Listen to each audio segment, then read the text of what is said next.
Hello friends, good evening. स्वागत है आपका हमारे यूट्यूब चैनल पे।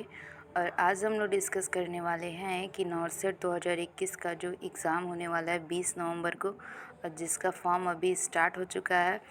तो उसके लिए जिन लोगों ने भी बीएससी नर्सिंग किया हुआ है या फिर जिन लोगों ने भी जीएनएम किया है और उनके पास 2 साल का एक्सपीरियंस है मिनिमम 50 बेडेड हॉस्पिटल में, तो वो अप्लाई कर सकते हैं।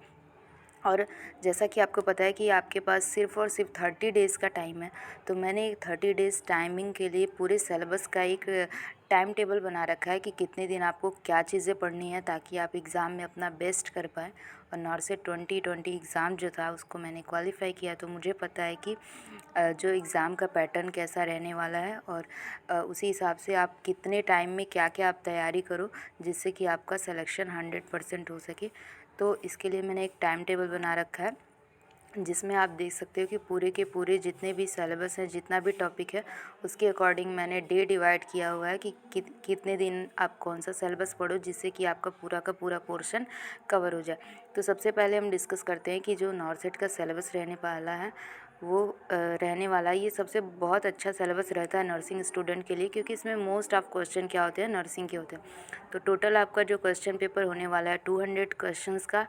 और ये सीबीटी एग्ज़ाम है, ऑनलाइन आपको एग्ज़ाम देना है।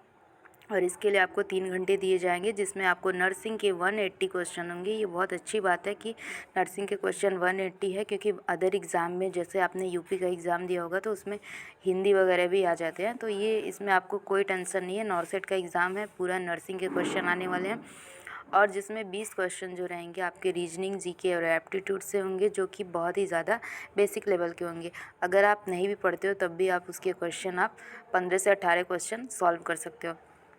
तो अब सिलेबस के अकॉर्डिंग जो जो चीज़ें नर्सिंग से आपके एग्ज़ाम में पूछे जाएंगे, तो मैंने सारे टॉपिक्स को, सारे सब्जेक्ट को इसमें इंक्लूड किया गया। तो सबसे पहले बेसिक जो होता है एनाटॉमी फिजियोलॉजी, सबको पता है कि हर एग्ज़ाम में एनाटॉमी फिजियोलॉजी से क्वेश्चन आते हैं। तो आपके सिर्फ और सिर्फ 2 दिन देना है एनाटॉमी फिजियोलॉजी में, वही चीज़ें पढ़नी है जो बहुत ही ज़्यादा इंपॉर्टेंट हो। और इस टाइम में आपको एक चीज़ मैं बताना चाहूँगी कि कभी भी किसी भी यूट्यूब चैनल के वीडियोस को देख के आप प्रिपरेशन ना करो, क्योंकि आपको 1 घंटे में मुश्किल से 10 से 12 क्वेश्चन सॉल्व करवाएंगे और उससे आपका एम्स में कुछ नहीं होने वाला है। तो आप इस समय बुक को प्रेफरेंस दो। जो भी आपके पास बुक है, चाहे वो टारगेट हाई है या फिर आपके पास पीआर यादव है, अगर आपने पहले से जो बुक पढ़ रखी है आप उसी बुक को रिवीजन करो, क्योंकि रिवीजन बहुत ज़रूरी है। ज़्यादा एक्स्ट्रा पढ़ने से अच्छा है कि आपने जो पढ़ा है पहले से उसका रिवीजन करिए। तो आप यूट्यूब चैनल के झांसे में मत आइए। वो अपना व्यूवर्स बढ़ाने के लिए वो लोग अपने, जब तक आपका एग्ज़ाम नहीं होगा तब तक वीडियो पे वीडियो अपलोड करते जाएंगे, सिर्फ और सिर्फ आपका टाइम वेस्ट होगा। तो बस आप टाइम टेबल उठाइए और उसके अकॉर्डिंग टाइम मैनेजमेंट कीजिए और सारे सब्जेक्ट का एक बार सुपरफिशियल रिवीजन करिए। एनाटॉमी और फिजियोलॉजी के लिए आप 2 दिन रखिए स्टार्टिंग के, और 2 दिन में आपको पूरी एनाटॉमी और फिजियोलॉजी के जो भी इम्पोर्टेंट क्वेश्चन है वो आप स्टार्टिंग से पढ़ो। और एमसीक्यू सॉल्व करने की बजाय आप जो आपकी जो थियरी पोर्शन है उस पर फोकस करो, ठीक है। क्योंकि एमसीक्यू से बहुत कम क्वेश्चन फंसेंगे, लेकिन आपकी अगर थियरी स्ट्रांग होगी तो आप किसी भी तरह का क्वेश्चन है आप हैंडल कर सकते हो। सबसे पहले एनाटॉमी और फिजियोलॉजी के लिए आप 2 डेज डिवाइड करो। और फंडामेंटल ऑफ नर्सिंग तो एम्स का कह सकते हैं कि पूरी के पूरे एम्स समझो कि फंडामेंटल ऑफ नर्सिंग पे डिपेंड होता है, क्योंकि इसमें प्रायोरिटी वाइज क्वेश्चन आते हैं कि चारों ऑप्शन सही होंगे तो आपको प्रायोरिटी देना होगा। कि इसमें बहुत ही ज़्यादा आपको कॉन्फिडेंस की ज़रूरत है कि आप किस हिसाब से क्वेश्चन को अटैम्प्ट करते हो। क्वेश्चन को 2 बार रिवाइज करिए, उसके बाद फंडामेंटल ऑफ नर्सिंग के क्वेश्चन आप करिए। इसके लिए आप 2 दिन का टाइम लीजिए और पूरा का पूरा फंडामेंटल ऑफ नर्सिंग 2 दिन में रिवाइज कर लीजिए। फिर मेडिकल सर्जिकल ऑफ नर्सिंग, ये भी क्वेश्चन बहुत ही ज़्यादा इससे आते हैं, तो आप इसको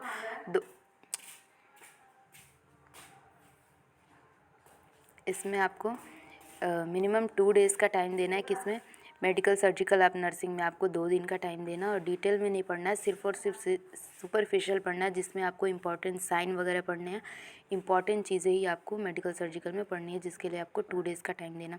उसके बाद आ गया कम्युनिटी के भी इंपॉर्टेंट क्वेश्चन आते हैं, जिसमें आप 2 दिन पढ़िए और 2 दिन में जितनी भी कम्युनिटी के इंपॉर्टेंट क्वेश्चन हैं वो पढ़िए। जैसे कि आपकी कमिटीज़ आ गए, जैसे आपके वैक्सीनेशन आ गया, पूरा शेड्यूल आप एक बार रिवाइज कर लीजिए।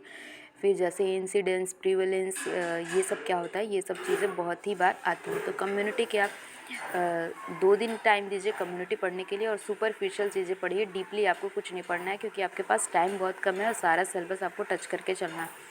पीडियाट्रिक के जो क्वेश्चन रहने वाले हैं, पीडियाट्रिक के लिए आप 2 दिन का टाइम दीजिए। पूरी पीडियाट्रिक जो भी आपके इम्पोर्टेंट है वो पढ़िए और वो बुक पढ़िए जो आप पहले से पढ़ चुके हैं। नई बुक को टच करने का कोई भी मतलब नहीं है। तो जो पुराना आपने पढ़ा है उसी का रिवीजन करिए।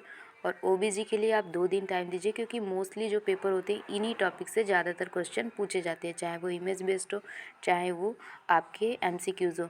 तो टोटल ये जो है इम्पॉर्टेंट क्वेश्चन है। फिर आपकी साइकेट्रिक जो है उसका क्या है कि साइकेट्रिक के क्वेश्चन के लिए आप 1 दिन दे सकते हो। हालांकि नॉर्सेट में साइकेट्रिक जो क्वेश्चन होता है वो ज़्यादा आता है, तो साइकेट्रिक थोड़ा इजी होगा। तो आपके लिए अगर इजी होगा तो आप 1 दिन में पूरी की पूरी साइकेट्रिक आप एक बार ज़रूर पढ़ लीजिए, जिसमें टर्मिनोलॉजी आप मोस्टली ध्यान दीजिए।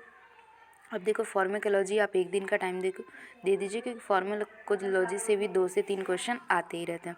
फिर बात करें साइकोलॉजी की, तो साइकोलॉजी 1 दिन के लिए आप पढ़िए, क्योंकि साइकोलॉजी से बहुत क्वेश्चन तो नहीं आएंगे, लेकिन जो भी इंपॉर्टेंट क्वेश्चन है वो आते हैं, जैसे कि आपके साइकोलॉजिस्ट के नाम हो गए हैं या फिर कोई भी चीज़ें जो भी साइकोलॉजी इंपॉर्टेंट है उसको पढ़िए। फिर माइक्रोबायोलॉजी के लिए आप 1 दिन दीजिए, क्योंकि माइक्रोबायोलॉजी से भी स्टेरलाइजेशन वगैरह से बहुत ज़्यादा क्वेश्चन बनते हैं।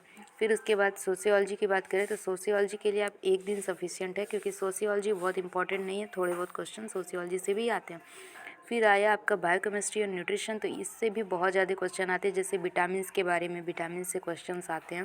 जैसे कि बायोकेमिस्ट्री में आपके जो भी केमिकल चेन्स वगैरह हैं, तो अगर आपने पहले से रिवीजन किया तो उसका एक बार और रिवीजन कर लीजिए बायोकेमिस्ट्री और न्यूट्रिशन का। उसके बाद हम रिसर्च और स्टैटिक्स की बात करें तो इससे भी 2-4 क्वेश्चन रिसर्च और स्टैटिक्स से भी आते हैं। नर्सिंग एजुकेशन भी बहुत इंपॉर्टेंट है। एजुकेशन मेथड जो होता है उससे क्वेश्चन आए थे पिछली बार एग्जाम में, तो इस बार भी आने की संभावना, तो आप इसके लिए 1 दिन पूरा दीजिए नर्सिंग एजुकेशन के लिए। और एडमिनिस्ट्रेशन और मैनेजमेंट तो एम्स के एग्ज़ाम में हमेशा से ही क्वेश्चन आते हैं, तो आप इस पर भी 1 दिन दे सकते हैं अगर आपने पहले से पढ़ रखा है। अगर आपको लगता है कि कम है 1 दिन, तो आप इसमें 2 दिन दे सकते हैं। ड्रग कैलकुलेशन के क्वेश्चन आएंगे, जिसमें आपको फ्लूइड कैलकुलेशन और डोज कैलकुलेशन, एक में फ्लूइड कैलकुलेशन और एक मेडिसिन का डोज कैलकुलेशन होता है। आप 1 दिन का टाइम दीजिए और उसके पूरे फार्मूलाज पे आप क्वेश्चन रिवाइज करिए, तब आप मेन एग्ज़ाम में आप अच्छे से कर पाओगे। तो जो भी इसका फार्मूला है और जो भी इसका मेथड है, ड्रग कैलकुलेशन के लिए पूरा का पूरा 1 दिन दीजिए। और सबसे ज़्यादा क्वेश्चन जो हैं इमेज बेस्ड क्वेश्चन आते हैं, जिससे 30 से 40 क्वेश्चन, 30 से 35 क्वेश्चन कह सकते हैं, इमेज बेस्ड क्वेश्चन आते हैं। तो आपको क्या करना है कि 30 से मतलब आपको यूट्यूब से या फिर आपको नेट से सर्च करनी है। नए नए जो इक्विपमेंट्स आए हुए हैं मार्केट में, उनके टोटल इमेज आपको देखने हैं। मैक्सिमम आप 2 दिन का टाइम दीजिए और मैक्सिमम कम से कम 1000 इमेज आप नेट से सर्च करके उसके फिगर देखिए, जो लेटेस्ट इक्विपमेंट मार्केट में अवेलेबल हैं, जो आए हुए हैं। जिन लोगों ने क्लिनिकल प्रैक्टिस किया तो उनके लिए ये ईजी है, लेकिन जिन लोगों ने हॉस्पिटल में ज़्यादा काम नहीं किया तो उनके लिए थोड़ा डिफ़िकल्ट होगा चीज़ों को पहचानना। तो आप इमेज बेस्ड क्वेश्चन जो भी प्रीवियस ईयर में आए हैं या फिर जो भी नए इक्विपमेंट है, आप सर्च करके नेट से पढ़ लीजिए। फिर बात करते हैं जो 20 नंबर के क्वेश्चन आने वाले हैं रीजनिंग और जीके से। तो इसमें आपको बेसिकली ज़्यादा चीज़ें नहीं पढ़नी है, क्योंकि जीके के भी जो क्वेश्चन आते हैं वो बहुत ईजी लेवल के आते हैं। या तो राष्ट्रपति का नाम पूछ लेगा, या फिर लेटेस्ट में कोई भी जो स्कीम वगैरह आई है तो उससे क्वेश्चन आ जाते हैं। और रीजनिंग बहुत ही ईजी होता है, तो आपको रीजनिंग भी एक बार रिवाइज कर लीजिए। 1 दिन का टाइम आप दीजिएगा। और एप्टीट्यूड के क्वेश्चन में आप मेनली परसेंटेज पढ़िएगा, परसेंटेज से क्वेश्चन आते हैं। और अगर एज वगैरह कुछ आ गया तो उसमें मतलब 20 नंबर के क्वेश्चन में आप अगर नहीं भी पढ़ोगे तो 15 नंबर आप निकाल लोगे, क्योंकि बहुत ही ईजी क्वेश्चन आता है, जिसमें आपको मेनली परसेंटेज पढ़ना है। परसेंटेज से क्वेश्चन आता है, एज रिलेटेड क्वेश्चंस आते हैं। और आपके जीके से क्वेश्चन आते हैं 3-4-5 क्वेश्चन। और उसके बाद आपका जो जनरल नॉलेज रिसेंट का होता है वो आता है। फिर अब इसके बाद जब आपका इतना डेज कंप्लीट हो जा रहा है तो आपको ओल्ड एग्जामिनेशन पेपर आपको टच करना है, क्योंकि एम्स का एक ऐसा एग्ज़ाम है जिसमें आपको मिनिमम 30 से 32 क्वेश्चन या फिर 25 से 30 क्वेश्चन जो होते हैं वो पुराने पेपर से आते हैं। तो आपने जितने भी मैक्सिमम आपको जितने भी एम्स एग्ज़ाम का पेपर आपको मिल रहा है, चाहे वो एम्स दिल्ली का हो, एम्स ऋषिकेश का हो, एम्स पटना का हो, या फिर सेंट्रल गवर्नमेंट के जो भी एग्ज़ाम हो, आपको सारे पेपर नेट से डाउनलोड करने हैं और सारे के सारे पेपर को आपको सॉल्व करना है। तो इसके लिए आप 4 दिन का टाइम दीजिए, क्योंकि अक्सर देखा गया है कि जो एम्स का जो भी एग्ज़ाम होता है वो पुराने पेपर से भी क्वेश्चन उसमें बहुत ही ज़्यादा आते हैं। 30 से 32 क्वेश्चन ऐसे होते हैं जो रिपीटेड आते हैं। तो आपको 4 दिन का समय लेना है सिर्फ और सिर्फ पेपर सॉल्व करने। जिस एग्ज़ाम का भी पेपर मिले, चाहे आपका किसी भी एम्स का हो, पटना एम्स का हो, ऋषिकेश एम्स का हो, या फिर कोई भी सेंट्रल गवर्नमेंट का एग्ज़ाम हो, सफदरगंज का हो, डीएसएसबी का हो, किसी का एग्ज़ाम हो, तो आपको 4 दिन देना है ओल्ड पेपर में। और अगर आपने लास्ट में ओल्ड पेपर का रिवीजन किया, जितना भी आपको पेपर मिला, तो वो बहुत ही ज़्यादा बेनिफिट होगा, क्योंकि वो आपको तुरंत माइंड में रहेगा अगर एग्ज़ाम में क्वेश्चन मिलेंगे तो आप। फिर उसके बाद ये टोटल आपके 39 डेज़ हो रहे हैं टोटल मिला के, 29 डेज़ हो रहे हैं। फिर लास्ट में आपको एक दिन, जो लास्ट वाला दिन है, जैसे कि 19 तारीख को आपको रेस्ट करना है, ठीक है। उस टाइम में आपको माइंड पे जोर नहीं लेनी है, एक दिन आपको रेस्ट करना है। जो भी पूजा पाठ, जो भी आपकी भक्ति आपको करनी है, इतना पढ़ने के बाद अगर आप रेस्ट नहीं लोगे तो एग्ज़ाम में बहुत ही ज़्यादा ओवर कॉन्फिडेंस और बहुत ही ज़्यादा आपके माइंड में क्या होगा, बर्डन पड़ेगा, जिससे आपको माइंड रिलैक्स होकर एग्ज़ाम करने के लिए आप एक दिन क्या करो, रेस्ट कर लो। तो ये टोटल मैंने 30 डेज़ का शेड्यूल बनाया। पिछली बार मैंने जब प्रिपरेशन की थी तो इसी तरह के शेड्यूल बना के प्रिपरेशन की थी। तो आपको भी इसी तरह के डेट डिवाइड करके आपको प्रिपरेशन करना है। और मेरी ये वीडियो आपको कैसी लगी, आप कमेंट बॉक्स में कमेंट कर सकते हैं। अगर आपको किसी भी तरह का डाउट है, अगर आपको ये शेड्यूल जो है, अगर आपको अच्छा लगा तो प्लीज़ लाइक करिए। अगर आपको लगता है कि इसमें कुछ मॉडिफिकेशन की ज़रूरत है या फिर कोई टॉपिक मैंने छोड़ दिया, तो आप कमेंट सेक्शन आपके लिए खुला हुआ है, आप उसमें कमेंट कर सकते हो। और लास्ट में एक चीज़ और मैं बताना चाहूँगी कि ये आपके लिए एक 2 लाइन है कि it's going to be hard but hard does not means impossible. मतलब एग्ज़ाम आपका बहुत हार्ड होने वाला है, लेकिन इसका मतलब ये नहीं है कि बहुत ही ज़्यादा इम्पॉसिबल है।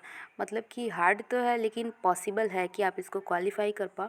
तो सबसे ज़्यादा पॉसिबिलिटी फीमेल्स की है, क्योंकि उसमें जो रेशियो है वो 80-20 का है, तो 80 फीमेल्स के सिलेक्शन है। तो जो मेल पर्सन है वो भी लोग अपना अच्छा बेस्ट दें, उनका भी सिलेक्शन होगा, ठीक है। तो आपको ये वीडियो कैसी लगी, प्लीज़ एक बार लाइक कमेंट करें। और अगर कुछ भी मॉडिफिकेशन चाहिए तो आप इसमें मुझे कमेंट सेक्शन में बता सकते हैं। Thank you so much.